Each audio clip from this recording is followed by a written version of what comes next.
السلام عليكم، ازيكم حبايبي؟ عاملين ايه؟ يا رب تكونوا بخير. النهارده هعمل معاكم شوربه جميله سهله، بس هعملها بطريقتي.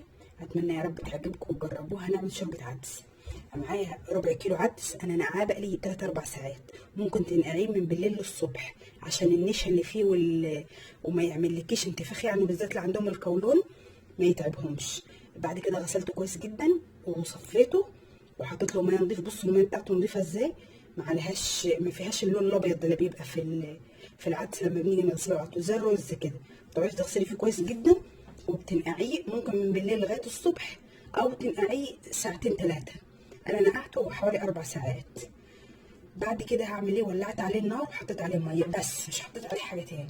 بعد كده بقى هحط كل الخضار ده: جزر، كوسه متقشره بس انا قشرتها عشان القشره بتاعتها خضرا، طماطم، بصل، توم، وقرن فلفل حامي. ده اختياري، عايزه تحطيه حطيه، مش عايزه براحتك، دي حاجه ترجع لك انت.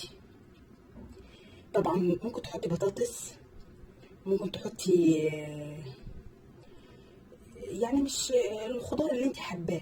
كرفس، بس هو الكرفس المستورد اللي هو العود بتاعه تخين، ده مش الورق، العود بتاعه.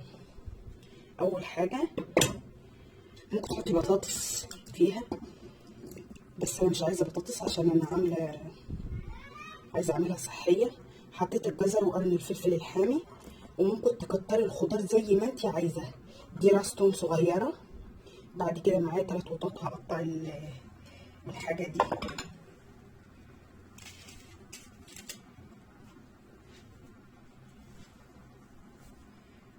تقطيع كده عشوائي، يعني مش حاجه اهو. بيبقى طعمها جميل وما بتحسيش بتاكلي في عدس. يعني شوربه اقسم بالله تحفه، بيبقى طعمها حلو قوي، مدفيه مغذيه، فيها البروتين والخضار. لو اولادك ما بيحبوش الخضار ممكن تستغلي حاجات زي كده، بتحطي فيها الخضار بتاعك اهو. اسيبه بقى اول ما يبدا يغلي، اسيبه حوالي 10 دقايق على النار. عايزه تغليه قوي ممكن تسيبيه 12 او 13 دقيقه او ربع ساعه عشان كل ده ينعم. بس انا بحب الخضار بيبقى فيه حتت كده وانتي بتشربي بالمعلقه، ان انا باكلها بالمعلقه، وانتي بتشربي كده بالمعلقه تلاقي حتت خضار كده بتديلك طعم حلو. لكن لا، انت عايزاه شوربه عشان تغمسي بيها، لا سيبيه يعني 12 دقيقه او 13 دقيقه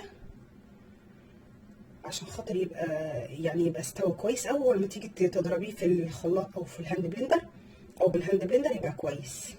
بس اسيبهم يستووا وارجع لكم تاني. انا ما حطيتش ملح، ما حطيتش اي حاجه، الخضار والعدس وشويه ميه غطيتهم. في ناس بتحط معلقه سكر، بس لا، انا مش هحط سكر لان انا حاطه خضار. هسيبه يستوى وارجع لكم. وده حبايبي العدس بتاعي اهو بعد ما استوى، ومعايا هنا الهاند بلندر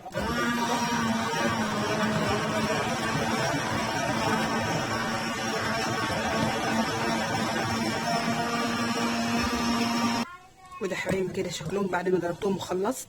يلا معايا بقى نروح على النار نعمل الطشه.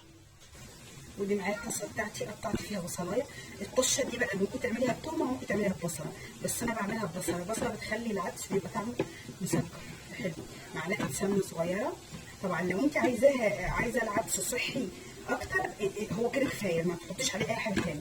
التوابل بس ملح وشويه توابل صغيرين ونص معلقه سمنه او نص معلقه زيت وبس. لكن عايزه تعمليه زي كده بقى اللي هو يعني حاجه جامده شويه، تحطي معلقه سمنه وتحمري كده البصله اللي هو العادي، يعني اللي مش عامل دايت. اجيب بقى التوابل بتاعتي.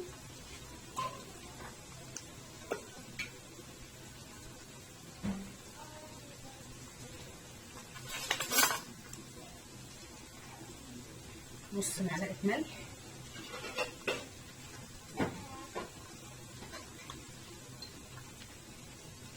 ونص معلقه كمون،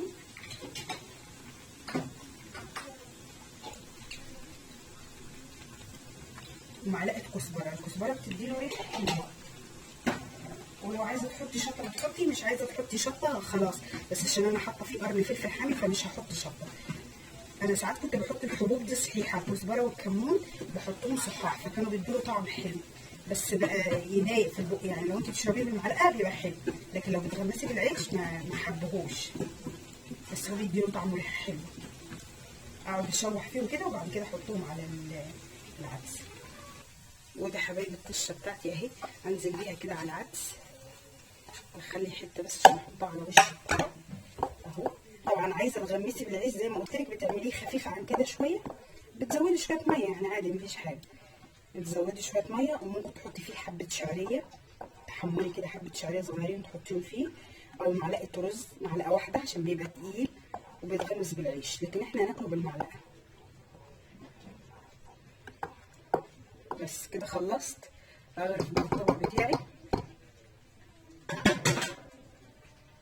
ودي الطبق بتاعي بعد ما غرفته، احط كده شويه البصل، حته السمنه تديلها طعم حلو. طبعا ممكن تضربيه في الخلاط لو انت مش عندك هاند بلندر، يعني مش شرط. بس اتمنى يا رب وصفتي تكون عجبتكم وجربوه. طبعا مغذي مفيد، ممكن تحطيه في كوبايات وتحطيه في التلاجة، في ناس بتعمله كده في الصيف وبيبقى ساقع وبيتاكل برضو بالمعلقه، ما بيعملش حاجه. اتمنى يا رب تجربوها، واسيبكم في رعايه الله، والسلام عليكم.